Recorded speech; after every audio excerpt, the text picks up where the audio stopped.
So as you all know, I was right. It did take 2 minutes to go talk to my dad and my sister. And my dad was like, "You don't hit." And I was like, "Well, I was in the middle of making a video. Like, seriously, what am I supposed to do? And if I don't do something back, then she's going to literally keep on doing it. Like, that's the only way I could get her to stop. If I even say stop, it won't work." Alright, anyways, let's move on to chapter 2. So we left off where AJ didn't want to tell us what the principal said on the loudspeaker in the morning announcements. So I guess that we'll find out this time in chapter 2. Alright, chapter 2. A surprise guest. Our school security, Mrs. Patty, does the announcements every morning. We pledge the allegiance, and then she tells us the weather, what's for lunch, and who has birthdays that day.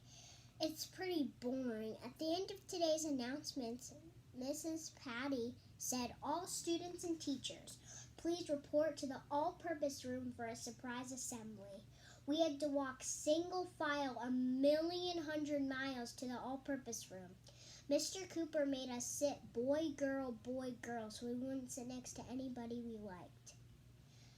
I had to sit between Andrea and Emily.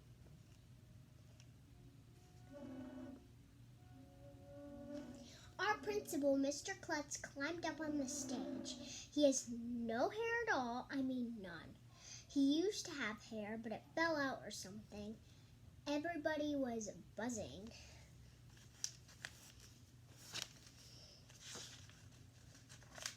Well, not really. People don't buzz. Bees buzz. It would be weird if people buzz like bees. But we were all talking. Mr. Klutz held up his hand and made a peace sign, which means shut up. "Thank you," he said. "We have a very special guest at elementary school today." We all buzzed some more, and you'll never believe who walked out on the stage at that moment. Nobody, because somebody rolled out on the stage in a wheelchair. It was Mrs. Elementary. Elementary is a really old lady who used to teach at our school 1,100,000 years ago. She must have been a good teacher because after she retired, the school was named after her. There's a big sign on the grass out front that says elementary school. One time when Mrs. Mentry came to our school, things got out of hand and there was a food fight. Pickled chips and meatballs and burritos and tater tots were flying through the air. It was cool.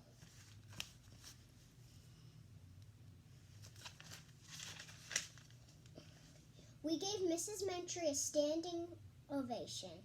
A standing ovation is when everybody gets up from their seats and claps their hands.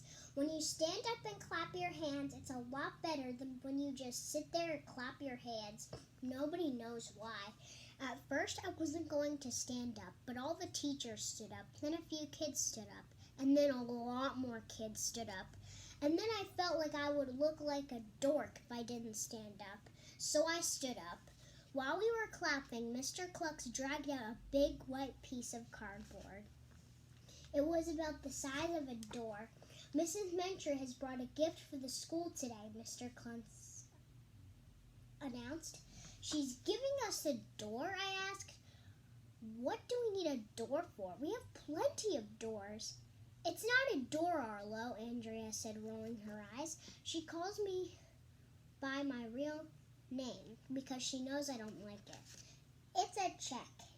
Mrs. Mentry is donating money to our school dumbhead."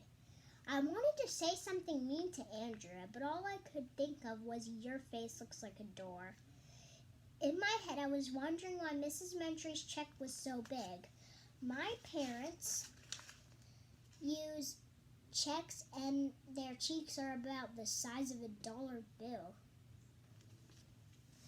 Why would anybody need to have a check the size of a door? I can imagine how big Mrs. Mentry's wallet is. Mr. Klutz handed the microphone to Mrs. Mentry. "Thank you for that wonderful welcome," she said. "I will always have a special place in my heart for this school. And to show my appreciation, I would like to give this to you." Mr. Klutz turned the check around so we could see the other side.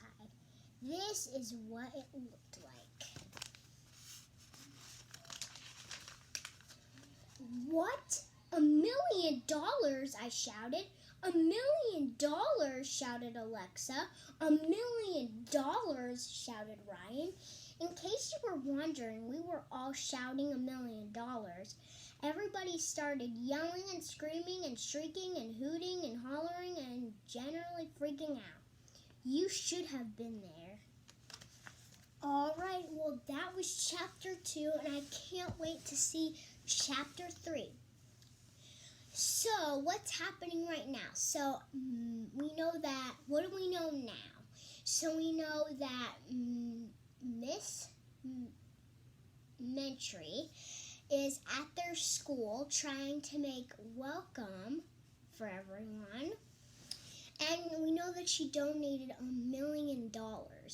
And all we know now is that everyone was surprised that she donated $1 million. Isn't that really generous? Like, I can't believe that she has that much money. Like, I wonder how much she has now. But I can't wait for chapter 3. And in chapter 3, we're going to see what happens and what she's going to say after everyone found out that she donated $1 million. Bye-bye. I hope you stay safe and healthy in like 2 seconds. I'm literally going to make it the second I stop this video. All right, let's try it.